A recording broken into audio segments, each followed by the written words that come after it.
மாண்புமிகு தமிழ்நாட்டின் முதலமைச்சர் அவர்கள் ஒவ்வொரு தீபாவளிக்கு முன்னாலேயும் பட்டாசு வெடிப்பதினால் பாதுகாப்பற்ற முறைகளில் பட்டாசுகள் வெடிப்பதினால் ஏற்படுகிற பாதிப்புகள் குறித்து விழிப்புணர்வும் எடுக்கப்பட வேண்டிய முன்னெச்சரிக்கை நடவடிக்கைகள் குறித்தும் அரசின் பல்வேறு துறைகளின் சார்பில் எடுத்துரைக்க வேண்டும் என்றும் விழிப்புணர்வு நிகழ்ச்சிகளை நடத்திட வேண்டும் என்றும் அறிவுறுத்தியிருக்கிறார்கள். நேற்றிலிருந்து தீபாவளி கொண்டாட்டங்கள் தமிழ்நாடு முழுவதிலும் தொடங்கி பட்டாசு வெடித்ததினால் ஏற்பட்ட விபத்துகளில் தமிழ்நாடு முழுவதிலும் சிகிச்சைக்காக மருத்துவமனைகளுக்கு வந்தவருடைய எண்ணிக்கை 89 பேர். 89இல் 41 பேர் சிகிச்சை பெற்று நலமுடன் இல்லம் திரும்பி இருக்கிறார்கள். ஒரு 48 பேர் இன்றைக்கு சிகிச்சை பெற்று வருகிறார்கள். இதில் யாருக்கும் உயிர் பாதிப்பு என்கின்ற அளவில் பிரச்சனை இல்லை. மிகப்பெரிய அளவிலான காயங்களும் இல்லாமல் இந்த தீபாவளி கடந்து கொண்டிருக்கிறது. இந்த தீபாவளியை பொறுத்தவரை இன்னமும் இதுபோன்ற பாதிப்புகள் ஏற்படாமல் இருக்க குழந்தைகள் பட்டாசு வெடிக்கிற போது பெரியவர்கள் உடன் இருக்க வேண்டும் என்கின்ற வகையில் அன்போடு கேட்டுக் கொள்ளுகின்றோம்.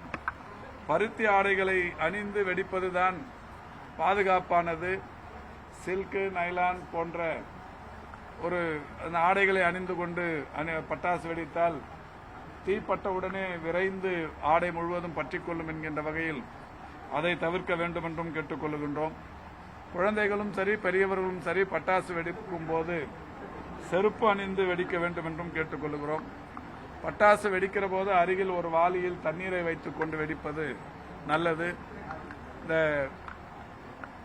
வெடித்து முடித்த அந்த கம்பிகளை, சூடான அந்த கம்பிகளை உடனடியாக அந்த தண்ணீரில் போடுவதற்கு அது ஏதுவாக இருக்கும்.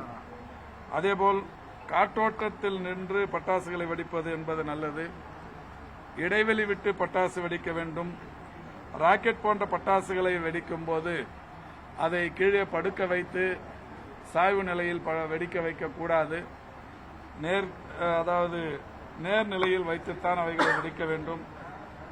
இப்படி பல்வேறு வகைகளிலான விழிப்புணர்வை தொடர்ந்து ஒவ்வொரு தீபாவளியிலும் அரசின் நிர்வாகத்துறைகள் விழிப்புணர்வை ஏற்படுத்துகிறது. அந்த வகையில் இந்த தீபாவளியும் மிகப்பெரிய அளவிலான பாதிப்புகள் இல்லாத, மிகப்பெரிய அளவிலான உயிரிழப்புகளும் இல்லாத, விபத்தில்லாத தீபாவளியாய் இது கொண்டாடப்பட வேண்டும் என்கின்ற வகையில் அரசு எடுத்த நடவடிக்கைகள் இன்னமும் தொடர்ந்து கொண்டிருக்கிறது.